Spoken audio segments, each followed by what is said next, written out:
Hello and welcome to this module where we are going to be looking at setting up of cost resources as well as the setting up of material resources. So far we've looked at working resources, which are people and equipment. So we saw that with the working resources we needed a pay rate as well as a working capacity. But however, when we talk of cost resources, we are only representing some financial costs that are associated with a task in a plan. So the cost resources, they don't perform any work, so they don't have any effect on the scheduling of a task. Take for example, when you talk of entertainment cost, it's not associated with a specific task. It's not performing any specific task on the project plan itself. It is simply a financial cost that we attach to the project. So we can also not talk of maximum units or standard rates or overtime rates, or we don't even talk of cost per use because they don't apply to cost resources. So common types of cost resources include those expenses that we want to track for accounting and financial reporting purposes, such as traveling expenses, entertainment, or training. So we only enter the cost value of a cost resource when you assign it to a task. So in other words, we do not create cost values as independent resources like we did with the plumber, with the electrician, because the plumber and electrician is a resource that is a freestanding resource who can be assigned to different tasks. It's unlike these entertainment costs. You do not put a cost to it unless you have already assigned it to a task. So we'll be going back to our resource table later on, and then we simply create descriptions of these cost resources. But their actual costs, we'll deal with them when we assign that cost resource to a specific task.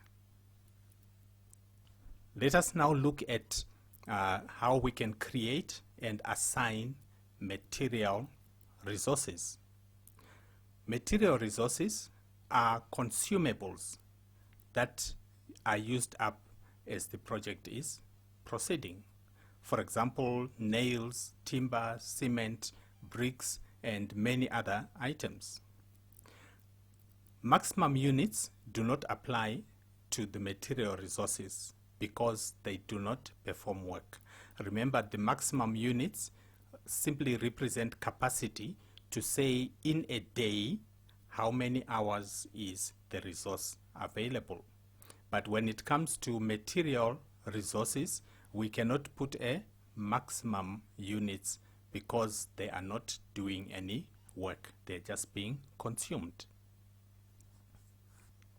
Although MS Project is not a complete system for tracking inventory, it can help you to stay better informed about how quickly your project is consuming material resources and at what cost. So the project is not going to help you to know how much bricks you still have in your warehouse, but it's going to tell you how many bricks you have consumed during the course of the project. Assigning a material resource to a task is similar to assigning a work resource to a task, but there are a couple of differences. The first difference is that when you assign a material resource to a task, you specify the unit quantity for the task. Project then calculates the cost of the material resource assigned as per unit cost you assigned multiplied by the number of units. So in other words, on a particular task, we say we are using bricks, then we say what is the quantity of bricks we are using. We are using 1000 bricks. Then we also specify a unit cost, say of $2.50 per brick. Then project will calculate the cost as the quantity 2000 times the unit cost $2.50, and it gives you the total cost of $2,500.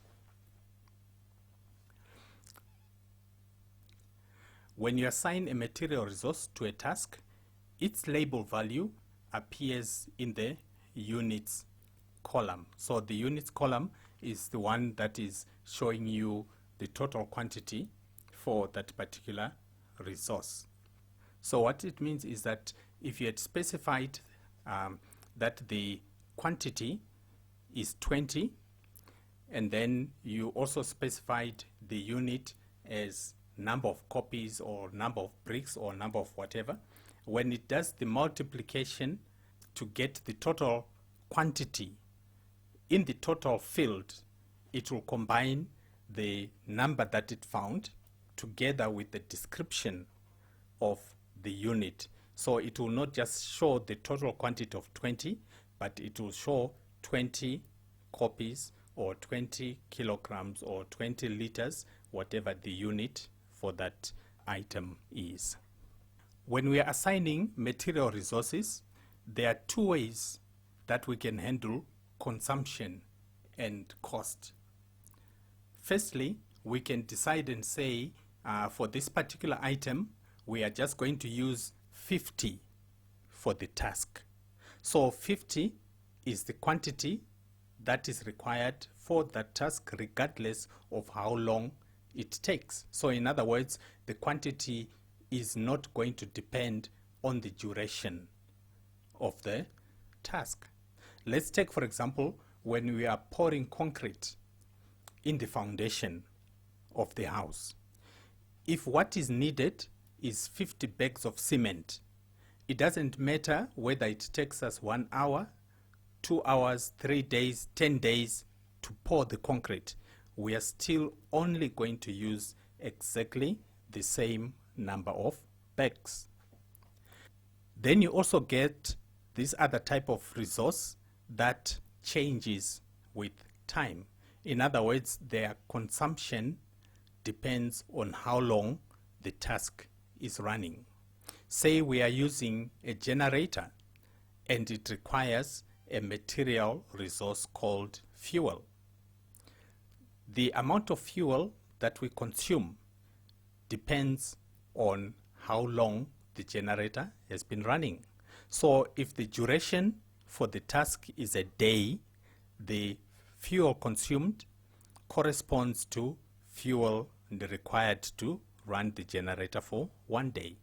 If the task extends to 2 days, then the fuel required also corresponds to fuel needed to run the generator for 2 days. So that is the second method that we can handle and assign consumption and cost of material resources.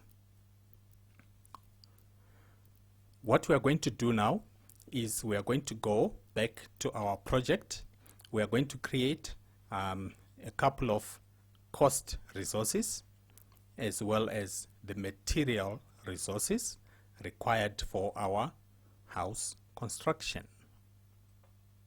Okay, so let us go back to our resource sheet,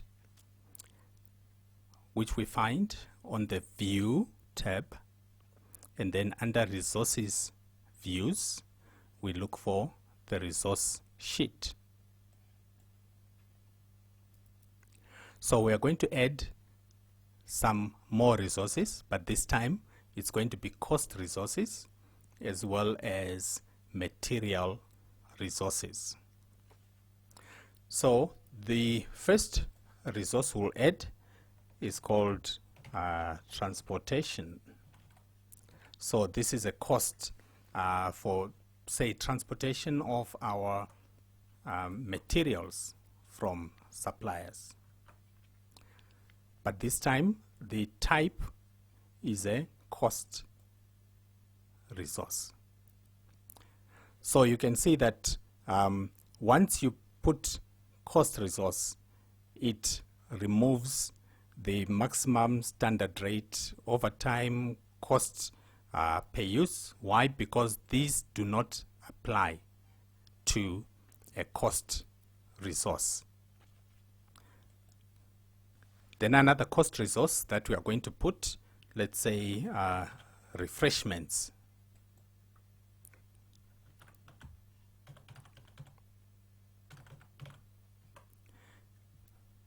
So these are refreshments that we are going to be having during our project meetings. Remember, we have got a recurring task, which is the project meetings that happens once every second week. So I put this particular item here because I want us to look later on how to assign resources to a recurring task. Okay, let's now go to our material resources. So the first resource we need are bricks, M for material, and you can see that you've got a standard rate and a cost per use. So we are only going to put a standard rate. So we are going to say that a brick costs $2. So that's a single brick. And then cement, M for material. And then we put a bag of cement at $100.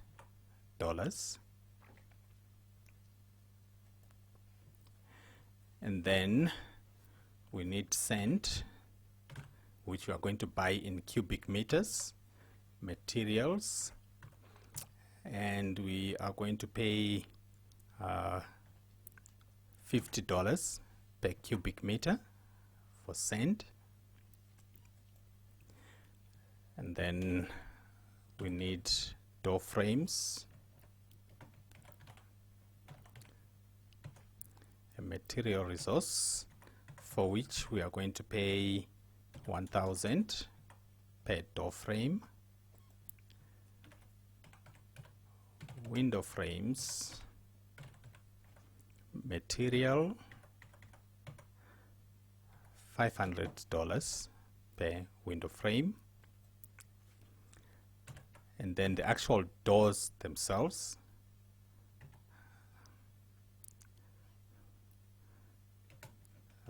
let's say external, the one going outside, material $750, and then door internal, the ones inside where we don't worry about the rain and so forth, $500.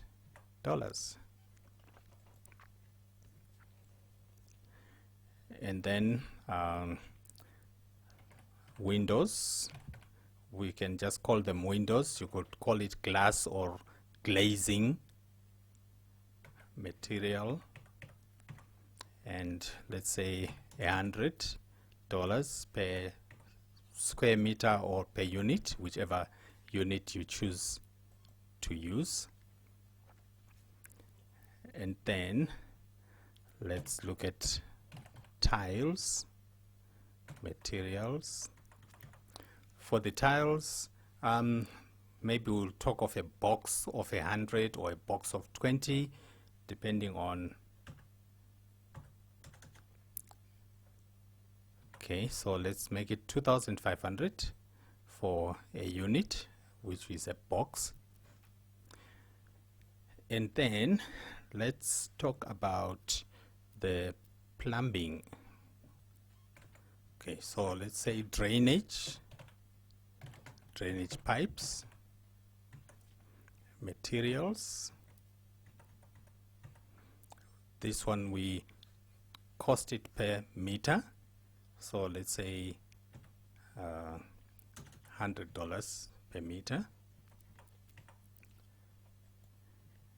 And then we have kitchen sink, material for $500. Then we have a bathroom sink, material for $400. A bathtub,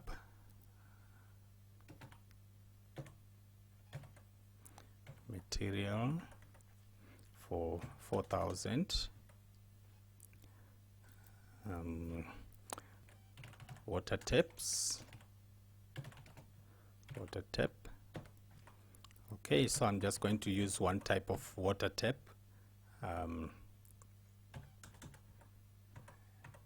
Everywhere I could have a water tap for the kitchen, for the bathroom, etc., but I choose to reduce the number of items I'm going to have. Okay, these tiles, I'm thinking that I should change it to floor tiles because we are going to need roof tiles. So to change it, you can simply click in here and then click again, then your cursor will start flashing in there.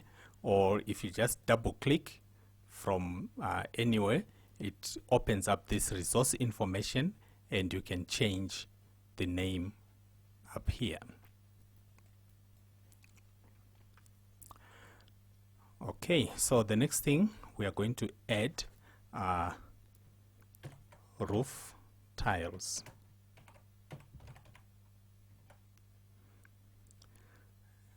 Materials and roof tiles, we are going to put them also at 2,500 per box, whether of 100 or of 50 or of 20. We'll see how many boxes we need. And then we need ceiling boards.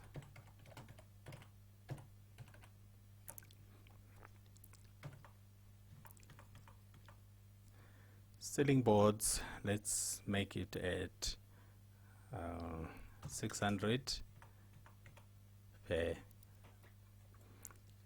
board, which is probably 2 meters by 1 meter. We'll see how many ceiling boards we are going to need. And then we need timber for the roofing.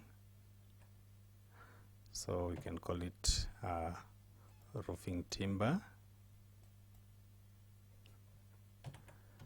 roof timber material. So this one we can charge it per meter. Per meter, let's say 150 per meter. And then we are going to need plug sockets,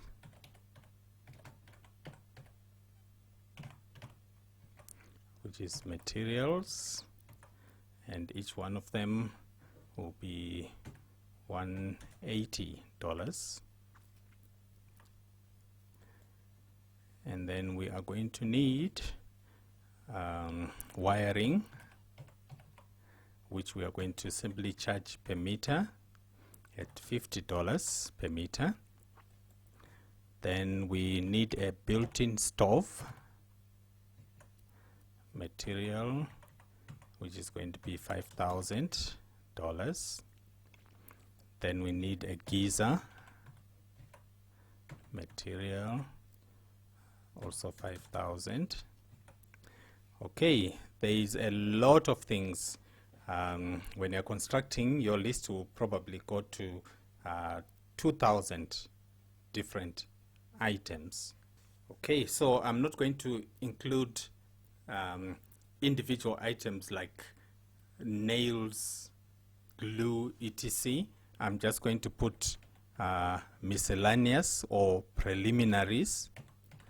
Let's call it miscellaneous. Miscellaneous. So this is now going to be just like a standard overhead cost, but we know that it is going to be paying for things like glues, nails, screws, and so forth. So we put a standard rate of $50. Then we can just put a number of units depending on the task which is being performed. The simplest task, we simply put 1 unit, which is $50. Okay, so we now have quite a number of resources. So we started with our cost resources here, going down to there. So what you need to do is to create these resources on your project file, and then in the next video I'll be coming back to show you how we now assign these resources to individual tasks. Right, so remember, for now this is just a pool of resources. We have not said where they are going to be used, when they are going to be used, but we now need to go to each individual task and say, for this specific task we need so many of this resource. Okay, so I'll see you in the next video when you are done with these resources.